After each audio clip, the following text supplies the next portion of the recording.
Ang Stellar Lumens o mas kilala bilang XLM ay isa pong cryptocurrency na bahagi po ng Stellar Network.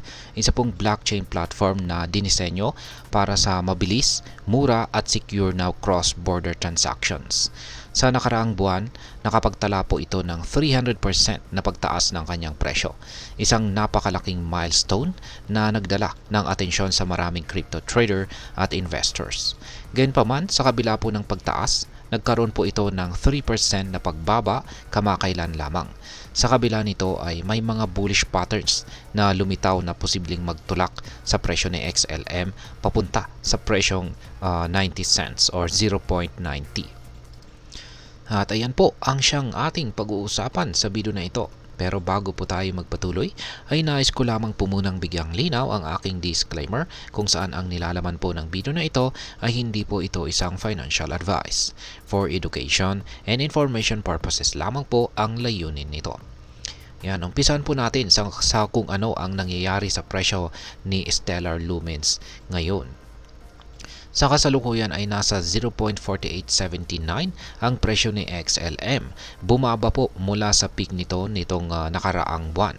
Ang pagbaba po ng presyo nito ay nakaapekto rin sa social metrics tulad po ng social dominance at weighted sentiment na parehong indikasyon na bumababa ang popularidad at tiwala ng mga tao sa kasalukuyan.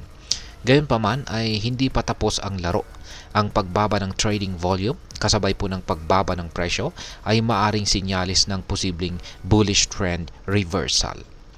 Ngayon ay ano po ang dalawang bullish patterns na lumitaw.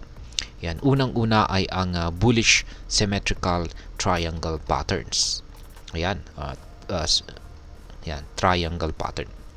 Ayon sa chart ay nagsimula po ang pattern na ito nitong nakalipas na buwan ng November, kung saan ang presyo ni XLM ay nagko-consolidate sa loob ng triangular na pattern.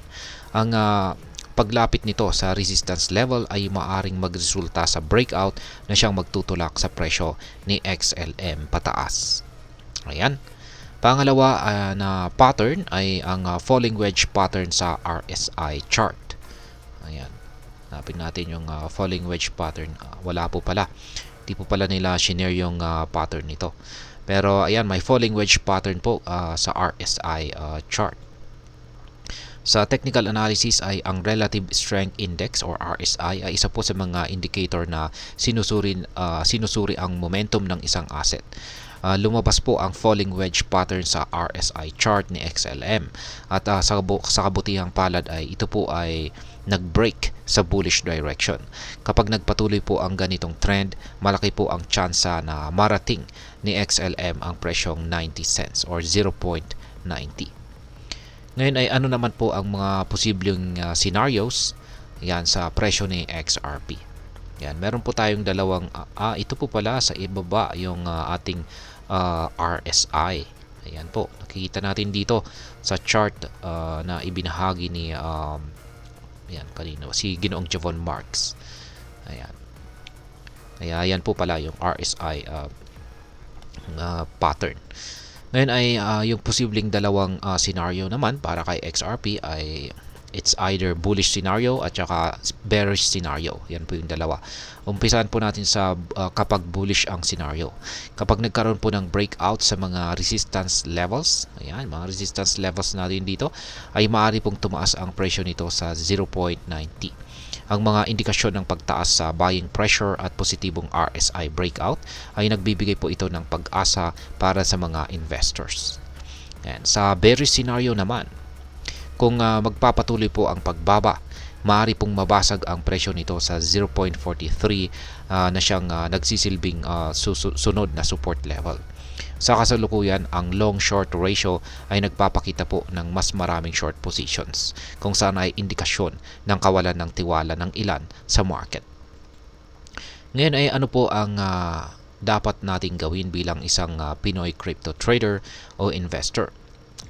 Ayan, mahalaga pong intindihin natin ang mga technical at saka fundamental analysis bago po tayo gumawa ng desisyon.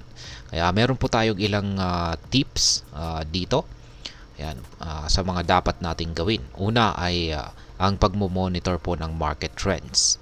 Yan, bantayan po natin ang mga resistance at saka support levels ni XLM.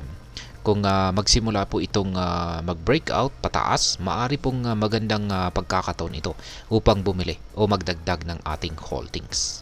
Pangalawa ay gamitin po natin ang diversified na strategy. Huwag po nating ilagay lahat ng ating investment sa isang token lamang. Bagamat promising po sa XLM, mahalaga pa rin ang pagkakaroon po ng diversified portfolio para mabawasan ang risk. At maliban po rito ay pag-aralan po natin ang timing. Sa crypto market, ang timing ang siyang susi.